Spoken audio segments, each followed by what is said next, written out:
నామానికి మహిమ కలుగును గాక. ప్రియ దేవుని బిడ్డలారా, ప్రతి ఉదయకాలం ఈ దినం దేవుని వాగ్దానం చూస్తున్న ప్రియ దేవుని బిడ్డలందరూ ప్రత్యేకమైన వందనాలు. దేవుని బిడ్డలారా, మీ అందరూ బాగున్నారా?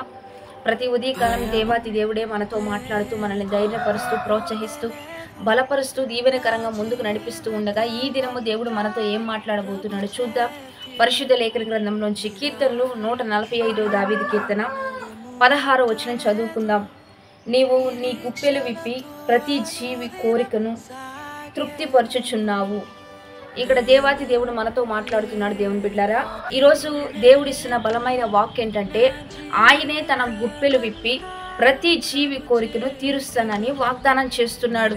ఇశ్రాయేలు ప్రజలు వారు మోషే నడిపిస్తున్నప్పుడు బానిసత్వం నుంచి విడిపించబడి నడిపిస్తున్న సమయంలో వారికి దాహమైనప్పుడు వారందరూ ఆకాశం తట్టు చూశారు.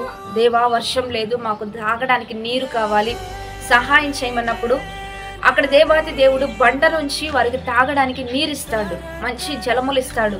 ఆ ఇశ్రాయేలు ప్రజలు నడుస్తూ ఉన్న వారు అరణ్యంలో త్రాగడానికి చేదైన నీరు వారికి దొరికినప్పుడు వారు దేవాతి దేవుణ్ణి మోషేని ప్రశ్నిస్తారు, మాకు తాగడానికి నీరు కావాలన్నప్పుడు మోషే దేవుని తట్టు తిరిగి, అయ్యా మీరు తాగడానికి సహాయం లేదు అంటే అక్కడ బండ నుండి నీళ్ళు ఇస్తాడు.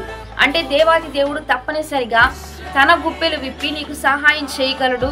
అది ఒక ద్వారం ముయ్యబడిన మరొక ద్వారం నుంచి అద్భుతాలు చేయగలిగిన వాడు ఆయనే, ఆశ్చర్య కార్యాలు జరిగించగలిగిన వాడు ఆయనే. కనుక దేవుని బిడ్డారా, ఆయన మారాన్ని మధురంగా మార్చాడు, నీటిని ద్రాక్షారసంగా మార్చాడు. ఆయన నీటి మీద నడిచాడు. ఆయన సృష్టికి ఎప్పుడు కూడా అతీతంగా పనిచేసే గొప్ప దేవుడు. ఆయన 5 రొట్టెలను 2 చిన్న చేపలను 5,000 మందికి పంచిపెట్టే విధంగా అద్భుతాలు జరిగించగలడు, ఆశ్చర్య కార్యాలు జరిగించగలడు. కనుక దేవుని బిడ్డారా, తన గుప్పెలు విప్పి నీకు సహాయం ఏ ద్వారంలో నుంచైనా ఆయన చేయగలడు. నువ్వు విశ్వసించాలి. అందుకనే మనం గుప్పెలు విప్పుతూ ఉంటే, సహజంగా వేస్తూ ఉంటేనే పక్షులన్నీ కూడా ఆహారం కోసం వచ్చి చక్కగా తిని వెళ్తూ ఉంటాయి. కనుక దేవాతి దేవుడు కూడా తన గుప్పెలు విప్పి నీకేది అవసరమో, నీకు ఎలా అవసరమో, ఎప్పుడు అవసరమో సమస్తం నీకు సహాయం చేస్తూ సమస్తం నీకు సమకూరుస్తూ నీ పట్ల ఆయన అద్భుతాలు చేయగలడు.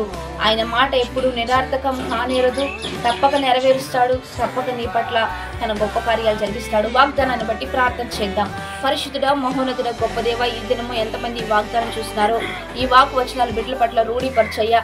అయ్యా, ఇదిగోండి మీ గుప్పెలు విప్పి బిడ్డలకు గొప్ప సహాయము, గొప్ప మేలు చేయండి, గొప్ప కృప చూపించండి. అద్భుతాలు చేస్తూ వారి సమృద్ధి దీవెనలతో సమాధానంతో నింపి ఆపత్కాలంలో యెహోవా మీకు మొరపెడుతూ ఉండగా అద్భుతమైన నీ కార్యాలు జరిగిస్తూ ఈ దినము బర్త్డేస్, మ్యారేజ్ చేసిన వారికి దీవెనలు శుభములు దయచేయమని ప్రభువైన యేసుక్రీస్తు నామం పేరట అడిగి వేడుకొని ప్రార్థిస్తూ నాము గొప్ప తండ్రి, ఆమేన్. మంచిగా లైక్, షేర్, కామెంట్ చేస్తూ దైవికంగా సిద్ధపడుతూ ఆత్మీయంగా బలం పొందుకుందాం. Have a blessed day. Amen.